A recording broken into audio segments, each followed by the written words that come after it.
Hi everyone, welcome back to my channel. ఈరోజు మనము ఘటిక సిద్ధేశ్వరం టెంపుల్కి వెళ్తున్నాము.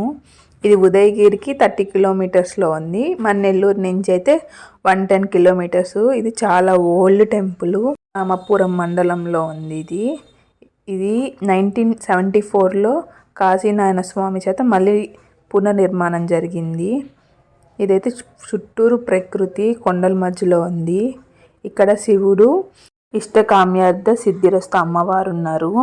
ఇక్కడ అమ్మవారి దగ్గర అయితే గాజుల అలంకారం చేస్తున్నారు. ఈ అమ్మవారు స్వయంభూ అంట. అక్కడ మనం ఏం కోరుకున్న మనసులో నెరవేరుతాయని అక్కడ నమ్మకం అంట. ఇక్కడ శివుడు ధ్వజద్వారం చాలా డిఫరెంట్గా ఉండింది. ఇక్కడ మనం శివుడిని టచ్ చేసి పూజ చేయొచ్చు. ఇక్కడ నిత్య అన్నదానం జరుగుతుందంట. ఏమైనా డొనేషన్స్ ఇవ్వాలన్నా వాళ్ళ చేతికి తీసుకోవట్లేదు. అక్కడ ఒక ఉండి ఉంది, దాంట్లో వేయాలి అని చెప్తున్నారు. అడవి కదా, కోతులు కొంచెం ఎక్కువ ఉన్నాయి, జాగ్రత్త. Thanks for watching. Subscribe to my channel.